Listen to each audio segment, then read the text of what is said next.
नमस्कार दोस्तों, हमारे यूट्यूब चैनल सरकारी जॉब ऑल टाइप में आप सभी का बहुत बहुत स्वागत है।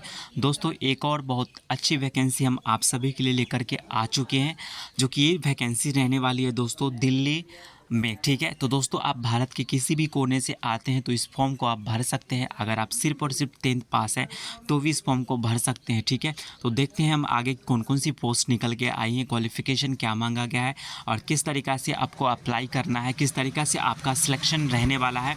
तो ये सारा जानकारी हम इसी वीडियो में देखने वाले हैं, तो आप शुरू से अंत तक के इस वीडियो में ज़रूर बने रहें। और इससे पहले आप सभी को बताना चाहेंगे कि चैनल पर नए हैं तो चैनल को तुरंत सब्सक्राइब कर ले, साथ ही बेल आइकन को प्रेस कर ले, ताकि इससे जुड़ी हर अपडेट आपको पल पल मिलती रहे। तो चलिए, आपका टाइम हम ज़्यादा नहीं लेंगे, बढ़ते हैं आगे की तरफ और देखते हैं कौन कौन सी पोस्ट निकल के आई हैं।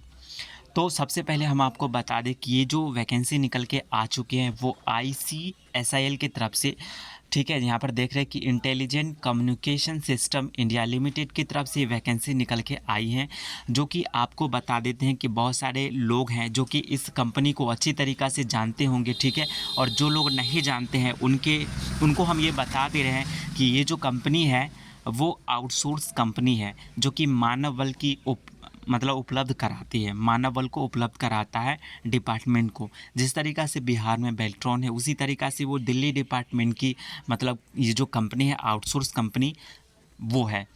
ठीक है, तो यहाँ पे बता दिया गया है कि ये जो विज्ञापन संख्या है यहाँ पर देख रहे हैं ये रहने वाली है, जिसमें कि यहाँ पे DO हेल्पर MTS पोस्ट रहने वाली है, जो कि 25/4/2025 के तहत ये विज्ञापन आउट हुई है, जिसमें बताया गया है कि Delhi consumer cooperative wholesale store नई दिल्ली में संविदात्मक आउटसोर्स पर तैनात किए जाने वाले 11 DEO और 12 हेल्पर MTS पद के लिए ऑनलाइन आवेदन आमंत्रित करता है। तो दोस्तों, ये दोनों पोस्ट के लिए आप आवेदन कर सकते हैं। ठीक है, क्वालिफ़िकेशन नीचे देखेंगे। ठीक है, बने रहे शुरू से अंत तक के, ताकि आपका कोई भी डाउट नहीं बना रहे। आगे बताया गया है कि उम्मीदवार नीचे दिए गए विंडो टाइम इंस्टॉल के भीतर जो वेबसाइट है www.icsil.in, इस पे जाकर के कैरियर के अनुभाग में आपको जाना है। वहाँ के माध्यम से आप ऑनलाइन आवेदन करना स्टार्ट कर सकते हैं, कोई दिक्कत नहीं रहेंगी। ठीक है, और यहाँ पे आपको बता दिया कि खुलने का जो समय है विंडो का वो 28/4/2025 से खुल चुकी है। ठीक है, शाम 6 बजे तक से। और आपका जो विंडो बंद होने का जो तिथि है वो 1/5/2025 संध्या 6 बजे, मतलब कि आज ही ये इसका लास्ट डेट है। इस कंपनी के तहत जब भी वैकेंसी आती है आप जान लीजिए कि ये ज़्यादा टाइम नहीं देती है, बस 3 से 4 दिन के लिए विंडो खोलती है, उसके बाद ये बंद कर देती हैं। ठीक है, इसका ये चीज़ें हैं।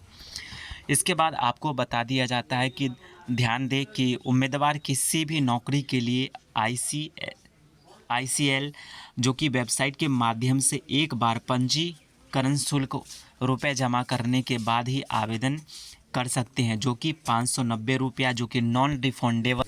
एक बार अगर आप शुल्क जमा कर दीजिएगा दोस्तों, फिर उसके बाद ही आपका फॉर्म स्टार्ट होगा भरना, ये ध्यान रखिएगा। ठीक है, और आगे बता दिया जाता है दोस्तों पोस्ट के बारे में। ठीक है, तो यहाँ पर देख रहे हैं कि डाटा एंट्री ऑपरेटर की पोस्ट रहने वाली है, पद की संख्या 11 है और यहाँ पे सिर्फ और सिर्फ 12वीं पास मांगी गई है और आपका जो बुनियादी कंप्यूटर का ज्ञान होना चाहिए।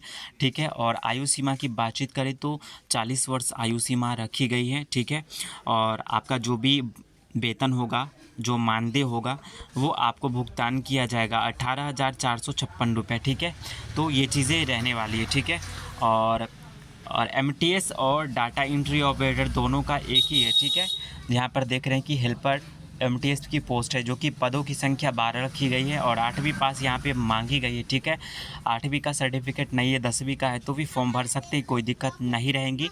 यहाँ पे एज 40 ईयर्स रखी गई है और उसके बाद EPF ESI नियमानुसार जो आपका भुगतान होगा वो किया जाएगा इसके साथ ही। ठीक है, तो ये चीज़ें रहने वाली है। यहाँ पे आगे बता दिया गया है नियम व शर्तें जो हैं वो उम्मीदवारों को सलाह दी जाती है कि वे वर्तमान नौकरियों के लिए आवेदन कैसे लिंक पर जाएं। ठीक है, जो कि कैरियर टैब के अंतर्गत वर्तमान नौकरी अनुभाग पर उपलब्ध है, वहीं पे आपको जाकर के ऑनलाइन आवेदन कर देनी है। ठीक है, उम्मीदवार को सलाह दी जाती है कि वे अपनी प्रोफाइल में अपनी शैक्षणिक योग्यता हाई स्कूल से लेकर के उच्चतम स्तर की योग्यता तक और अनुभव का पूरा विवरण दर्ज करें। ठीक है, यहाँ पे ये कहने का मतलब कि आप जितने लास्ट तक की क्वालिफ़िकेशन किया है, ठीक है, मतलब कि ग्रेजुएशन पास भी है, अगर एमटीएस के लिए पोस्ट फॉर्म भर रहे हैं तो आपका जो भी सर्टिफिकेट है 10th 12th और ग्रेजुएशन सारा मतलब कि आपको वहाँ पे सर्टिफिकेट डालनी है। ठीक है, उसके बाद अगर आपने कहीं काम किया किसी भी पोस्ट के लिए तो उसका पूरा विवरण भी आपको उपलब्ध कराना है। ठीक है, उसके बाद आपको बता दिया किसी भी पद के लिए आवेदन करने के लिए उम्मीदवार को प्रोफाइल पात्रता मानदंड से मेल खानी चाहिए। जिस पोस्ट के लिए आप आवेदन कर रहे हैं, जिसकी क्वालिफ़िकेशन जो मांगी गई है वो तरीके आपके मतलब क्वालिफ़िकेशन होनी चाहिए। ठीक है, ये चीज़ें यहाँ पे बताई गई हैं। उसके बाद आपको बता दिया जाता है कि उम्मीदवार अपना प्रोफाइल अपडेट कर सकते हैं। इस संबंध में अगर आपको किसी भी प्रकार की परेशानी होती है फॉर्म भरने में, किसी तरह प्रकार की और भी जानकारी चाहिए दोस्तों, तो यहाँ पे आपको बता दिया गया कि इस संबंध में सहायता के लिए कृपया नीचे दिए गए जो उल्लिखित अधिकारी से संपर्क आप कर सकते हैं, जो कि यहाँ पे अधिकारी का यह सारा डिटेल्स विवरण है और यहाँ पे टोल फ्री नंबर भी उपलब्ध कराई गई है। यहाँ से जा कर के आप सहायता ले सकते हैं, कोई दिक्कत नहीं रहेंगी। ठीक है, उसके बाद यहाँ पर देख रहे हैं दोस्तों सारा चीज़ हमने आपको बता दिया है। ठीक है, और उसके बाद यहाँ पे जो भी पैनल निर्माण जिस तरीके से किया जाएगा, जो भी फॉर्म भरना चाहते हैं, ठीक है, किस तरीक़ा से कितने कैंडिडेट को बुलाया जाएगा, ये सारी चीज़ें यहाँ पे मेंशन है। आप वीडियो को पॉज करके सारा चीज़ रीड आउट कर सकते हैं, कोई दिक्कत नहीं रहेंगी। ठीक है, तो दोस्तों आज ही लास्ट डेट है, इसका फॉर्म ज़रूर भर दे समय से दोस्तों। और भी कोई जानकारी चाहिए तो हमें ज़रूर कॉमेंट करके बताएं दोस्तों, नेक्स्ट वीडियो आपकी जानकारी के अनुरूप आपको ज़रूर प्रोवाइड होंगी। तब तक के लिए दोस्तों चलते हैं, धन्यवाद।